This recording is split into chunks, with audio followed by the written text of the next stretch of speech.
আসসালামু আলাইকুম। শুরু করছি মহান আল্লাহ তাআলার নামে, যিনি পরম করুণাময় এবং অত্যন্ত দয়ালু। ফজর নামাজ শেষ করে বের হলাম একটু হাঁটার জন্য।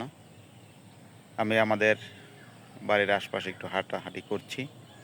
আপনারাও সাথে থাকুন, আপনারাও দেখতে থাকুন, সঙ্গেই থাকুন। প্রিয় viewers, welcome to my Facebook page.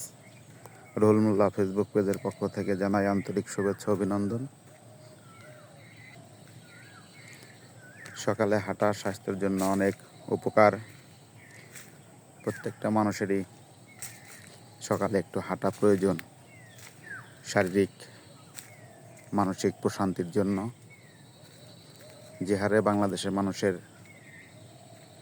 ডায়াবেটিসের রোগ হচ্ছে, শারীরিক একটু কসরত না করলে সবে একটু ঝুঁকির মধ্যে পড়ে যাবে। সব মানুষই ঝুঁকির মধ্যে পড়ে যাচ্ছে। তো আমরা যারা একটু স্বাস্থ্যবান, তাদের তো অবশ্যই একটু পরিশ্রম করা প্রয়োজন। কায়িক পরিশ্রম করাটা খুবই জরুরি। কিন্তু যারা আমরা মাঠে কাজ করতে পারি না, মাঠে কাজ করি না, তাদের জন্য তো খুবই ভয়াবহ অবস্থা। দিন যাবে আর সমস্যার সম্মুখীন হতে থাকবে। এজন্য আমাদের প্রত্যেকেরই একটু সকালবেলা হাঁটাহাঁটি করতে হবে। হাঁটাহাঁটি করলে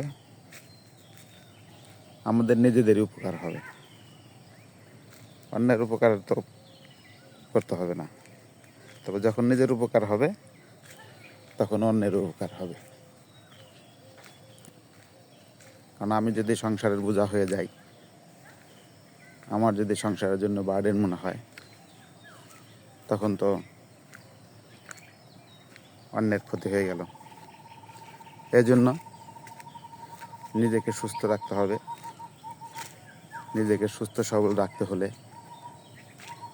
কিছু নিয়মকানুন মেনে চলতেই হয়, নিয়মকানুন মেনে চলতে হবে। আলহামদুলিল্লাহ, আল্লাহ তাআলার অশেষ রহমত। আল্লাহ আমাদেরকে ভালো রেখেছে।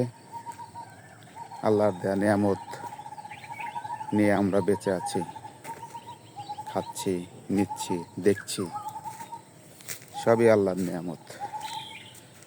আল্লাহ তাআলার কাছে শুকরিয়া আদায় করি। আল্লাহ যেন আমাদেরকে সুস্থ সবল রেখে এই দুনিয়া থেকে নিয়ে যান। আমরা কারো মুখাপেক্ষী না হই, কারো অনুগ্রহের পাত্র না হই। কারণ যখনই আপনি অসুস্থ হয়ে পড়বেন, তখনই অন্যের অনুগ্রহ ছাড়া আপনি চলতে পারবেন না।